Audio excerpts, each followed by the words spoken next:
बिस्मिल्लाहिर्रहमानिर्रहीम। Welcome to my channel Medics Hospital. Medics Hospital एक ऐसा चैनल है जिसके ऊपर डिजीज़ मेडिसिन को डिटेल के साथ स्टडी किया जाता है।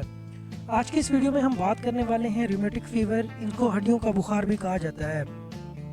आज की इस वीडियो में हम बात करेंगे कि रूमेटिक फीवर क्या है, इसकी काजेज क्या हो सकती हैं, क्या साइन एंड सिम्टम्स हैं, कौन से लेबोरेटरी टेस्ट परफॉर्म करवाए जा सकते हैं और किन मेडिसिन के इस्तेमाल के इनके साइन एंड सिम्टम्स और काज को ख़त्म किया जा सकता है। अगर आप हमारे चैनल पर नए हैं तो आपसे गुजारिश है कि इस चैनल को सब्सक्राइब करें। What is rheumatic fever? आज की इस वीडियो में मैं आपको रूमेटिक फीवर एक सिंपल लैंग्वेज में समझाने की कोशिश करूंगा। रूमेटिक फीवर को आम लैंग्वेज में हड्डियों का बुखार भी कहा जाता है। रूमेटिक फीवर एक बैक्टीरियल इन्फेक्शन की वजह से फैलता है। ये बैक्टीरिया हमारे ब्लड में शामिल होकर पूरी बॉडी के अंदर सर्कुलेट करते हैं। जब ये बैक्टीरिया पूरे बॉडी के अंदर सर्कुलेट करेंगे और जिस आर्गन में भी जाएंगे उनको इफेक्टेड कर देंगे।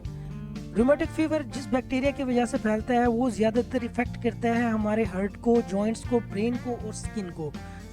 जब ये बैक्टीरिया हमारे ब्लड के अंदर शामिल हो जाता है और ब्लड जिस जिस एरिया में और जिस आर्गन में ट्रैवल करता है ये उसको इफेक्टेड करता रहता है। सबसे ज़्यादा ये जॉइंट्स को, हार्ट को और स्किन को ज़्यादा इफेक्ट करता है। ये हमारे जॉइंट्स के अंदर इन्फ्लेमेशन काज करता है और वहाँ पर स्टिफनेस काज कर देता है, जिसकी वजह से वो उसकी मोबिलिटी ख़त्म हो जाती है और जॉइंट अपना प्रॉपर तरीके से काम से अंजाम नहीं दे पाते। रूमेटिक फीवर 5 से 15 साल के बच्चों में ज़्यादा होता है as compare to adult.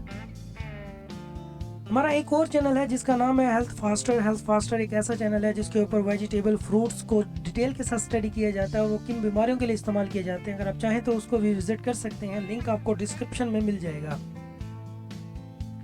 Causes of rheumatic fever. Rheumatic fever की क्या काजेज हो सकती हैं? There are several causes of rheumatic fever. Rheumatic fever की बहुत सी काजेज हो सकती हैं जिनमें स्ट्रेप्टोकोकस बैक्टीरिया शामिल है। स्ट्रेप्टोकोकस बैक्टीरिया बेसिकली हमारे ब्लड के अंदर शामिल होकर हमारे पूरे ब्लड में सर्कुलेट करते हैं। ये बैक्टीरिया जिस आर्गन्स के अंदर जाएंगे उस आर्गन्स को डैमेज कर देंगे। स्ट्रेप्टोकोकस बैक्टीरिया जॉइंट्स के अंदर जाके इन्फ्लेमेशन काज करते हैं, जिसकी वजह से उसकी डेली लाइफ एक्टिविटीज मुतासर होती है। मेजर काजेज थे रूमेटिक फीवर के है।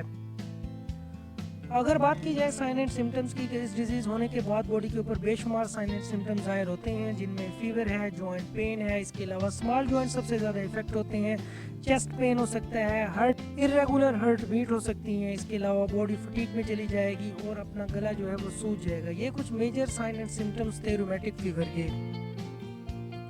कॉम्प्लिकेशंस क्या हो सकती हैं रूमेटिक फीवर की? जो नर्व्स हैं, ये वॉल्व्स हैं या आर्टरीज, वेन्स हैं, वो नैरो हो जाएंगी, ब्लड फ्लो रुक जाएगा, ब्लड प्रेशर इंक्रीज हो सकता है, हार्ट के मसल्स डैमेज हो सकते हैं, हार्ट के वॉल्व्स डैमेज हो सकते हैं, इरेगुलर हार्ट बीट हो सकती है, इसके अलावा हार्ट फेलियर भी हो सकता है। ये कुछ कॉम्प्लिकेशंस थी रूमेटिक फीवर की। अब हम बात करते हैं इन्वेस्टिगेशन के बारे में कि कौन सा लेबोरेटरी टेस्ट परफॉर्म करवा के हम इसको डायग्नोज कर सकते हैं। RA फैक्टर टेस्ट परफॉर्म करवाया जाता है, ASO टेस्ट परफॉर्म करवाया जाता है बैक्टीरिया की मेजरमेंट के लिए। ट्रीटमेंट में उन मेडिसिन का इस्तेमाल किया जाता है जिनके इस्तेमाल से इसके साइन एंड सिम्टम्स और कॉज को ख़त्म किया जा सकता है।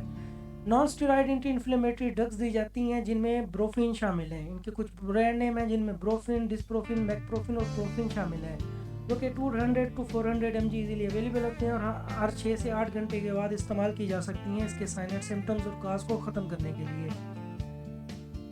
डेक्लोफेनेक सोडियम। डेक्लोफेनेक सोडियम भी non steroid anti inflammatory drugs है जो कि पेन रिलीफ के लिए यूज़ की जाती हैं। इनके कुछ ब्रांड नेम हैं जिनमें कैटाफ्लेम, वोल्ट्रॉल, वोरन, डेक्लोरॉन और कैटाफ्लेम शामिल हैं।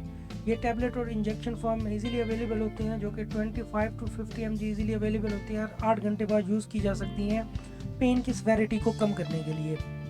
Best treatment option. Best treatment option में उन मेडिसिन का इस्तेमाल किया जाता है जिनसे हम इसके साइन एंड सिम्टम्स और काज को ख़त्म किया जा सकता है। ब्रोफिन के तौर पर अगर आप फीवर, पेन और इन्फ्लेमेशन को कम करना चाहते हैं तो उसके लिए आप यूज़ कर सकते हैं फिनोप्रोफिन और डिस्प्रोफिन। अगर आप पेन को कम करना चाहते हैं तो कैटाफ्लेम और वोल्ट्रॉल में से कोई एक इंजेक्शन या टैबलेट यूज़ कर सकते हैं। मल्टीविटामिन दी जाती हैं मसल्स की वीकनेस और बोन्स की वीकनेस को दूर करने के लिए। इनमें इंजेक्शन, टैबलेट और सिरप फॉर्म में नैरोबियन, पोलिबियन, बी कम्प्लेक्स शामिल है। ये आप यूज़ कर सकते हैं वीकनेस को ख़त्म करने के लिए। अगर आप हमारे चैनल पे नए हैं तो आपसे गुजारिश है कि इस चैनल को सब्सक्राइब करें, क्योंकि इसके ऊपर डिजीज़ मेडिसिन को डिटेल के साथ स्टडी किया